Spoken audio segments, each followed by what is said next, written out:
አንድ ሴት ጸጉሯን ለቃ በሱሪ እየሄደች ሶላት ብትሰግድ ይበቃል ወይ ትላለች?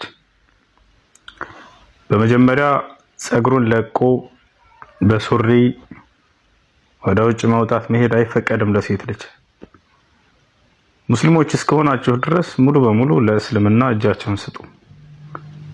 አላህ ሱብሓነሁ ወተዓላ ቁርአን ላይ ምን ብሏል? ወቀርነ ፊ ቡዩቲኩነ ወላ ተበረጅነ ተበሩጀል ጃሂልየቲል ኡላ። ሴቶች ሆይ ቤታችሁ ቅሩ፣ እዚያው አስፈላጊ ለሆነ ጉዳይ ካልሆነ በስተቀር መውጣት አያስፈልግም። ክብር አለሽ። ራሳችሁን ግልጥልጥ አድርጋችሁ ማውጣት ከቤት ራስን ማርከስ ነው። ራስን መሸፈንና መደበቅ ለሴት ልጅ ደግሞ ክብር ነው። ይሄን ነው እስልምና ያዘዛት። ወቀርነ ፊ ቡዩቲኩነ አለ ቤታችሁ እርጉ እዚያው አለ። ወላ ተበረጅነ ተበሩጀል ጃሂልየቲል ኡላ እንደ ቀደምቶቹ መሀይማኖች የመሀይማን ሴቶች አትገላለጡ አለ። ቀደምቶቹ ነብዩ መሐመድ ሰለላሁ ዐለይሂ ወሰለም መተው ሳያስተምሯቸው በፊት የነበሩ ህዝቦች የመሀይማን ዘመን የነበሩ ይባላሉ። ነብያቶችን ያላገኙ ማለት ነው። እነዚያ ሰዎች ሴቶቻቸው ይገላለጡ ነበር እንደፈለጉ፣ ልቅ ነበሩ አብዛኞቹ። እንደዚያ አትሆኑ ይላል አምላካችን አላህ።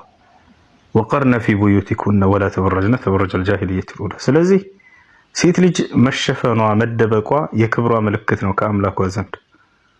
መገላለጧ ደግሞ የመሀይማን መገለጫ ነው። ይሄ አራዳነት እንዳይመስላችሁ፣ ራሳችሁን ማርከስ ነው። ነቢያችን ሰለላሁ ዐለይሂ ወሰለም ሐዲስ ላይ ብለዋል፣ አዩማ እምረአቲን እስተዕጠረት ፈመረት ዐላ ቀውሚን ሊየጅዱ ሚንሃ ሪሐን ፈቀድ ዘነት።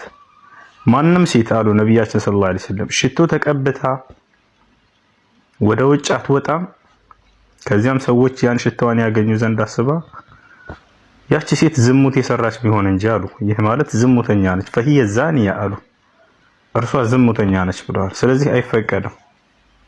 ቤታችሁ ቅሩ፣ እዚያው አስፈላጊ ለሆነ ጉዳይ ሄዱ። ያ አዩሃ ነቢዩ ቁል ሊአዝዋጅከ ወበናቲከ ወኒሳኢል ሙእሚኒን የድኒነ ዐለይሂነ ሚን ጀላቢቢሂን። አንተ ነቢይ ሆይ ሚስቶችህን ሴት ልጆችህንና አማኝ ሴቶችን በሰውነታቸው ላይ ጅልባባቸው እንዲሸፍኑ እዘዛቸው ይላል። ይህ የአላህ ትእዛዝ ነው። ሙስሊሞች ናቸው። ስለዚህ ሰውነታቸውን መሸፈን ግዴታ ነው። ከቤታችሁ ጭራሽ ተገላልጣችሁ መውጣት ማይጁስ አይቻልም። በፍጹም ሐራም ነው። ከባድ ወንጀል ነው። ጥንቃቄ አድርጉ። ሰላም አለይኩም።